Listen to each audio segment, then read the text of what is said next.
Good morning everyone. Gandang umaga po sa kanilang lahat. Palakpakan natin ang Diyos. For bringing us all here. Binigyan din kayo ng magandang umaga. Akala ko hindi ko makikita ang araw dito sa Negros Occidental. Since we arrived, there's no sun. So mga taga-Victorias lamang akala ang makakapagdala ng araw dito sa linggong ito. So God is so good. This is our last day of our healing mission. We started Tuesday. And may nagtatanong sa akin, Father, may power ka pa bang natitira? Baka wala nang natira sa mga taga-Victoria. Kinuha na ng taga-Bacolod, taga-Talisay, taga-Murcia. No, this power doesn't come from me. The difference between me and Jesus in today's gospel, when the woman touched the cloak of Jesus, Jesus felt that power came out from him. Sa akin po, wala. Because I have no power. I have no power to heal. Because I cannot heal. Only Jesus can heal. I'm sent by God to be here to let you know the truth about this Jesus. That this Jesus is still very much alive and we have an access to His power. Kahapon, may isang bata, 9-year-old, pumapasok siya doon sa Murcia, lumpo, naka-crutches, hindi po makalakad. Tapos po ang Mass, and pray over, na-experience ang power ng Diyos, nakita ng lahat yung bata, tinaas na yung kanyang crutches, saklay, naglakad na ng tuwid, daladala na ng nanay. Something powerful that I witnessed over there. Yung mga taong nakakita ng kapangyarihan ng Diyos, they were touched. Yung mga tao, minsan they were, bilang isang tao, karamihan sa atin, totoo ba ito? Totoo bang nakakapagpagaling ang Diyos? Yes, we're hearing this, but to see it's a different story. At yan po ang mangyayari sa umagang ito sa mga taga-Victoria. Mamamalas ninyo ang kapangyarihan ng Panginoon sa umagang ito. Amen. There is this power available to us because God loves us. Hindi po nagbago ang Diyos. Ang nagbago at ang nagkulang ay ang mga tao. Tayo po ang nagbago, tayo ang nanghina, tayo ang nagkulang. Ang ating Diyos, hindi siya nagbabago. Siya ang Diyos 2,000 years ago na pinadala ng Diyos Ama na nagpagaling. Siya rin ang magpapagaling sa inyong lahat, sa ating mga karamdaman. Siya ang tatanggal ng sakit ng dibdib ng ating nararamdaman. Siya ang magpapalakas ng ating loob at siya ang magpapabago ng ating buhay. Ang gagawin lamang natin mga kapatid, let us open our hearts. Buksan natin ang ating puso. Imulat natin ang ating mata. Pakinggan natin ang sinasabi ng Panginoon. Let us listen to this God who's alive and willing to help us. Dahil siya ay nandito, gustong i-revive, i-renew ang ating pananampalataya. Ano ang sinabi ni Jesus to this woman? Woman, your faith has saved you. Walang makakapagligtas sa atin kung hindi ang ating pananampalataya. Sad to say, we human beings, we have this tendency to become weak. Nanghihina ang tao dahil nagkakasala, nagagalit, nakikipag-away. Siguro yung kaibigan mo dati dahil lamang sa politika, hindi na kayo nag-uusap. Dahil lamang sa maliit na bagay, because of pride, because of arrogance, because of selfishness, bumigat ng bumigat ang ating puso. And ito ang naging block o hadlang sa ating pagtanggap sa kapangyarihan ng Diyos. This God is available to each and every one, especially during the Mass. But sad to say, karamihan po ng naatin ng misa, natutulog sa simbahan. Karamihan po sa naatin ng misa, hindi nakikinig kung ano-ano ang nasa isip. Karamihan po sa naatin ng misa, tinatamad, napipilitan lamang. Minsan ako po'y nagpapasalamat sa Diyos at ato ang sinasabi ko, God, thank you. Nagkasakit ang taong ito. Ngayon, nagsisimba na. I know, karamihan sa inyo rin, hindi nagsisimba. Ngayon lamang nasa simbahan dahil may healing. Hindi po dapat ganyan. God wants you all to come to church all the time because He's going to guide you.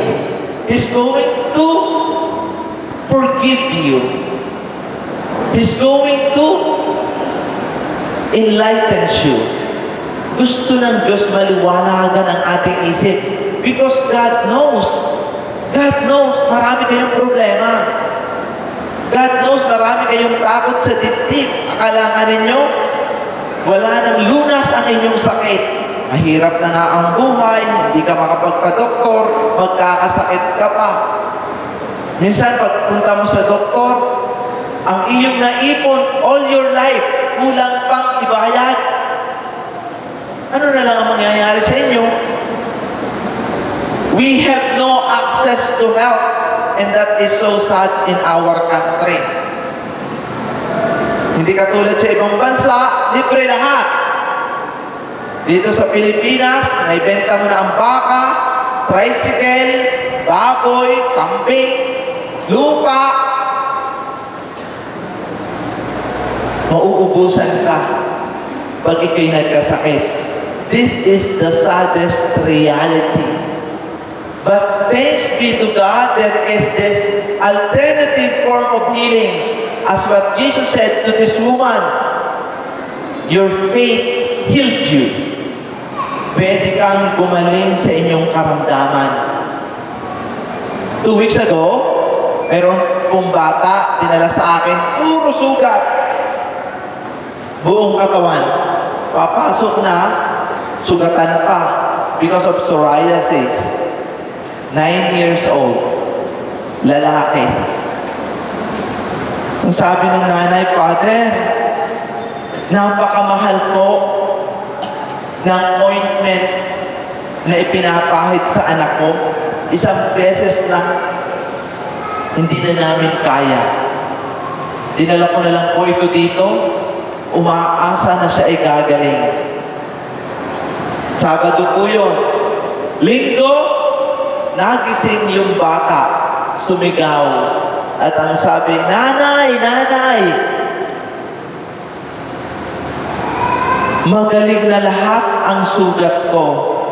Nung linggo, pumunta po doon sa Monte Maria, ang bata, malinis na buong katawan, no trace of psoriasis. Amen.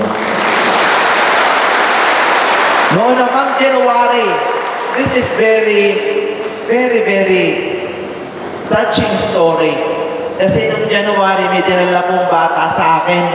Malaki yung tumor sa mata. Ang sabi po ng doktor, kailangan tanggalin ang tumor, pero mabubulag ang bata. Papalitan ng artificial eye.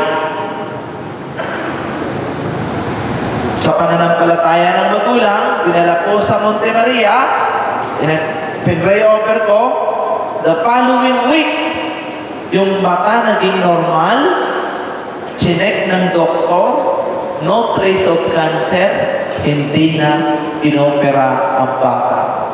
Nailigtas ang bata sa pagkabulag. That is our God. But I want to let you know that this God is also available here sa Victorias, sa simbahan ng Our Lady of Victory. Pwede ka rin gumaling kung ikaw ay mananampalataya at mararamdaman mo ang Diyos. That is my mission. God is everywhere, especially to the church where He considers Himself as His place and abode.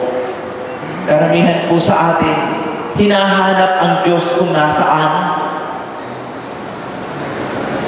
Dito kayo pumunta. O sa sarili mo magdasal ka.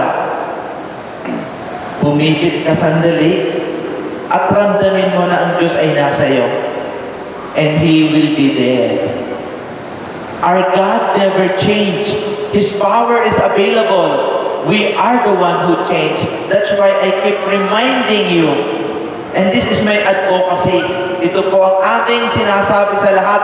And it works.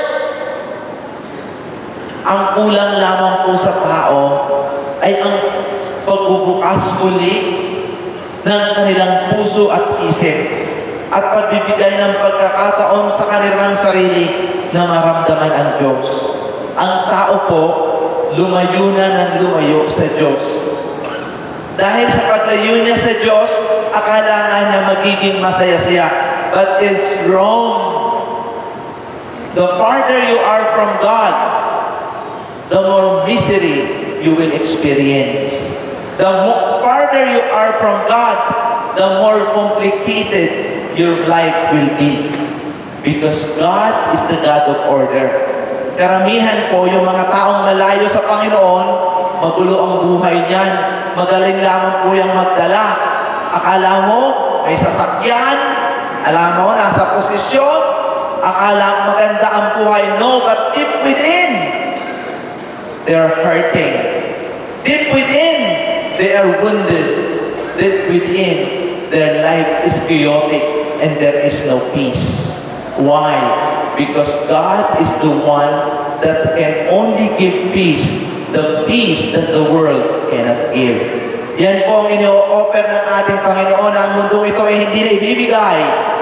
Kaya po sa mga may diabetes, sa mga may kidney problem, sa mga may cancer, dumating na ang oras para lumakas ang inyong loob dahil ang Panginoon hindi kayo pwedeng pabayaan dahil mahal niya kayong lahat. Amen.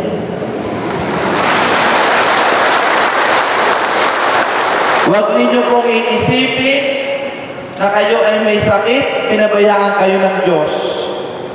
Huwag niyo pong iisipin kayo'y na-stroke, may brain tumor, nagdadialysis, na-stroke, may arthritis, may pneumonia, nabubulag, may bone cancer. God has forsaken you. No. It is contrary to what you are thinking.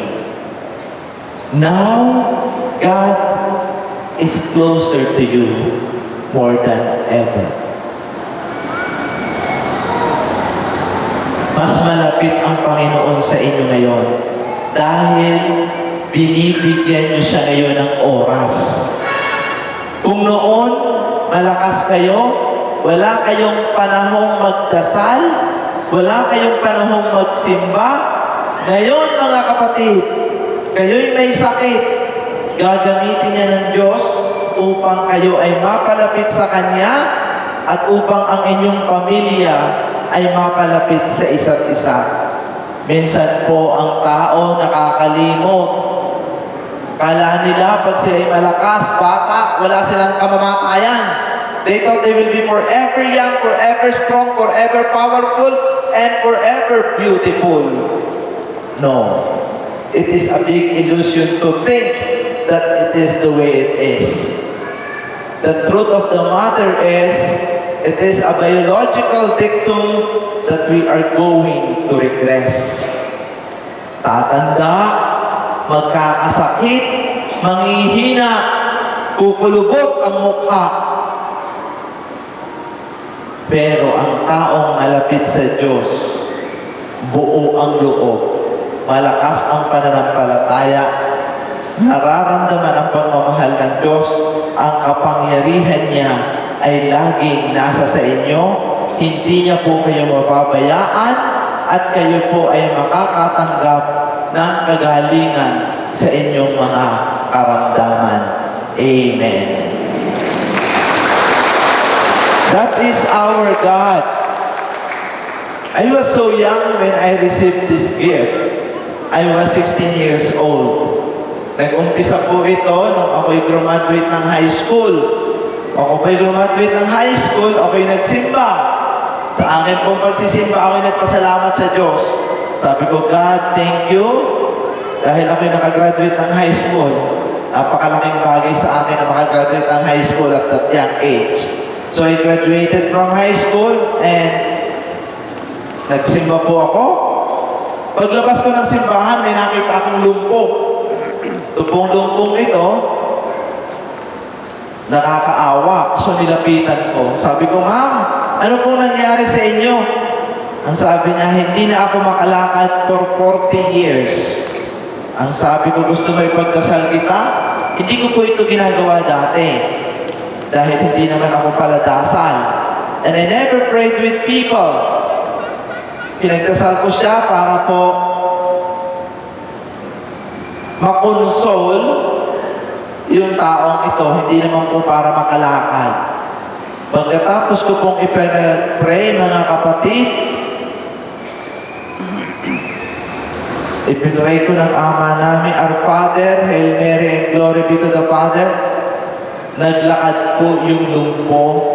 Ako po ay natakot at ako'y nagtatakbo. That's what happened to me.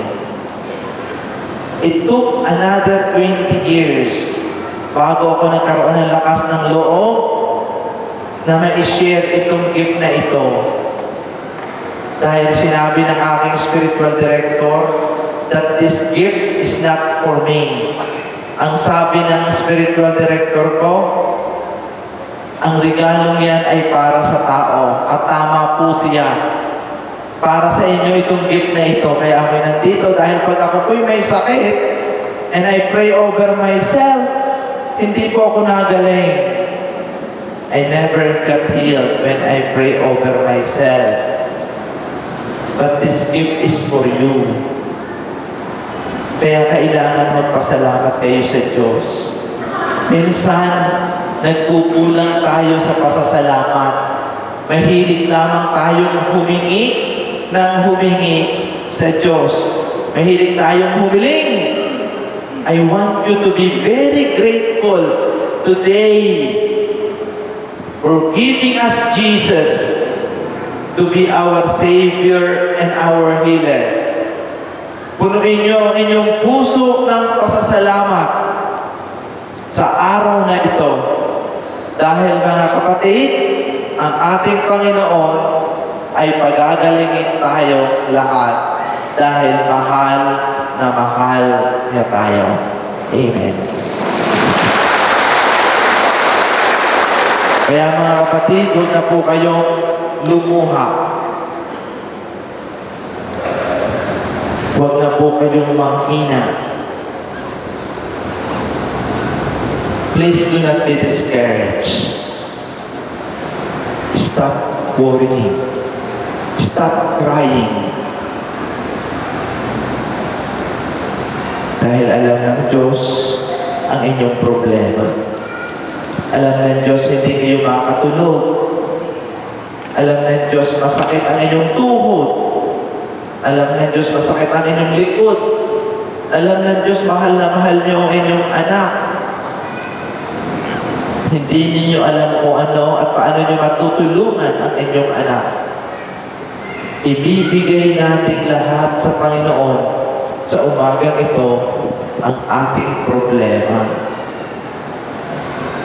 Yan po ang gusto ng Diyos. At yan po ang tunay na pananampalataya. Ang tunay na pananampalataya ay ang pagbibigay ng lahat nating problema at ibibigay natin ito lahat sa Kanya at tayo po ay umaasa na tutulungan niya tayo. That is faith that Jesus is talking about regarding this woman in today's gospel. Have faith in God. At hindi po kayo magkakamali sa gagawin ninyong pagtitiwala sa Diyos. Matatanggap ninyo ang kaligtasan na inyong kinakailangan sa inyong buhay. Amen.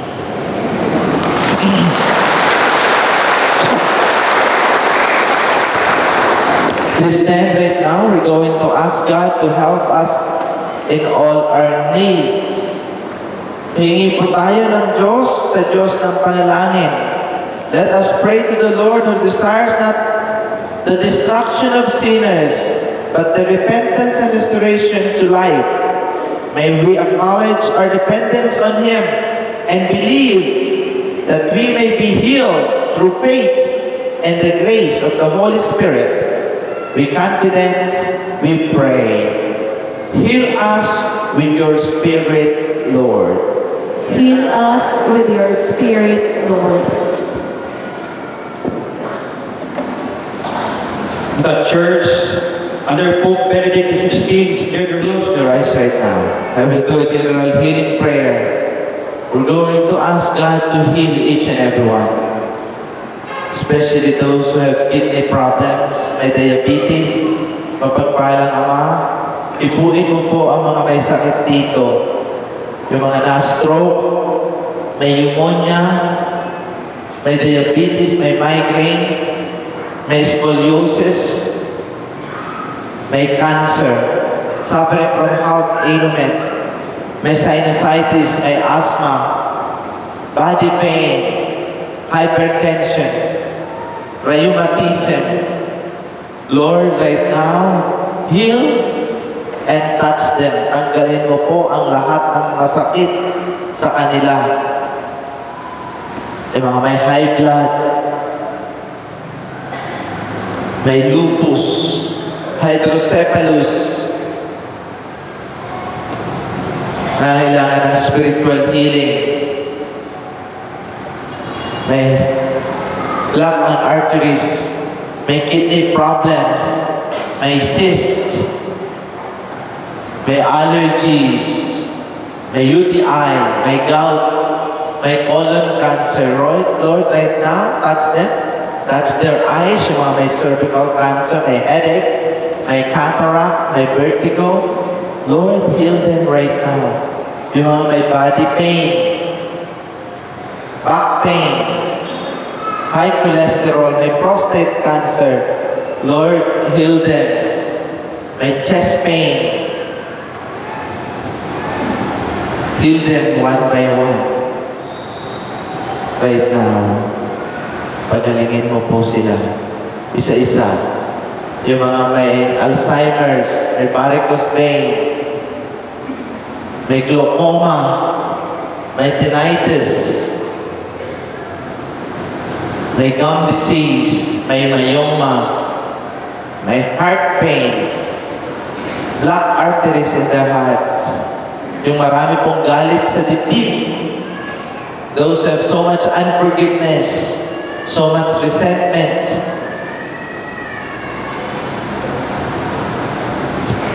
Heal them right now as we ask the intercession of the Blessed Virgin Mary, Our Lady of Victory, as we pray. Hail Mary, full of grace, the Lord is with you.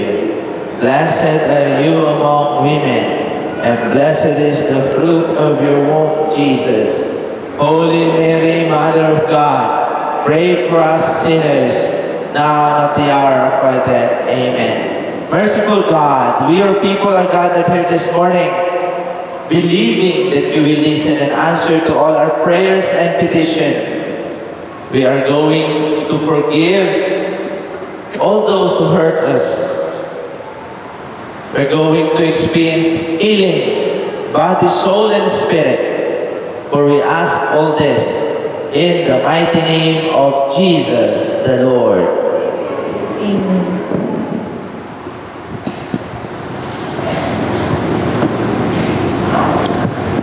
Please be seated.